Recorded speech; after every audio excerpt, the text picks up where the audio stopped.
Title দেখে হয়তো বুঝে ফেলছেন যে আজকে কিসের উপর ভিত্তি করে ভিডিও বানাচ্ছি। ভাই আমার একটা আবার বলেন তো, গরিব মানুষ কি খাবে? দ্রব্যমূল্যের যে দাম, গরিব মানুষ আসলে কি খাবে এইটা আমার একটু বলেন।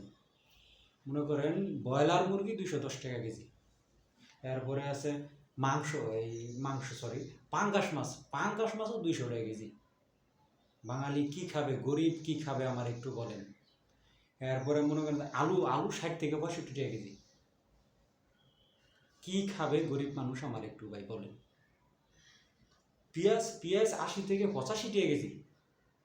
কি খাইবো ভাই গরিব মানুষ আমার একটু বলেন। তারপরে আছে আদা রসুন 240 টাকা কেজি, 240 থেকে 280 টাকা কেজি পর্যন্ত বিক্রি হইতেছে আদা রসুন বাজারে।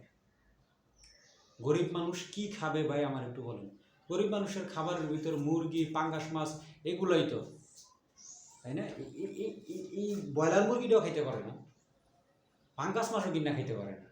একটা মানুষের আয় কত কত বলেন আমার। ডিম প্রতি পিস 14 টাকা, 56 টাকা আলি বিক্রি করে, আর এক পিস কিনলো 14 টাকা।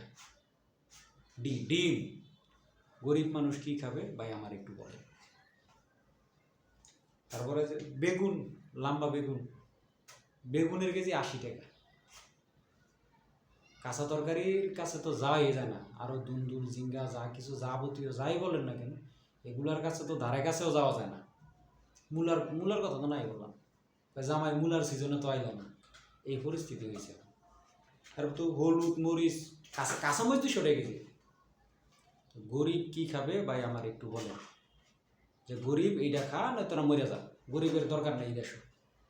তারপরে চাউল, মুসুর ডাল, চাউল একবারে 2 নম্বর চাউল 55-60 টাকা কেজি।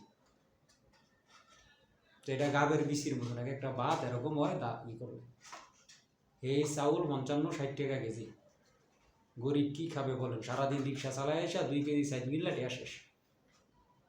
গরিব কি খাবে ভাই আমারে বলেন। মুসুর ডাল কত কেজি এটা বলেন। যে গরিব কি খাবে। 160 টাকা কেজি মুসুর ডাল কিনবো, 165 টাকা কেজি সয়াবিন তেল কিনবো, গরিব কি খাবে ভাই বলেন। গরিবের আর কত রক্ত চষলে মানে ওরা শান্ত হবে, ক্ষান্ত হবে, এটা আমার জানতে মন চায়।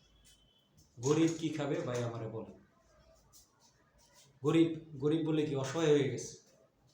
গরিব রে এই দুনিয়াতে আসলে দেওয়ার মতন কেউ নেই, একমাত্র আল্লাহ ছাড়া। জি ভাই, অনেক পাকনা কথা বলে ফেলছি, ভুল ত্রুটি হলে ক্ষমা সুন্দর দৃষ্টিতে দেখবেন। আল্লাহ হাফেজ, আসসালামু আলাইকুম।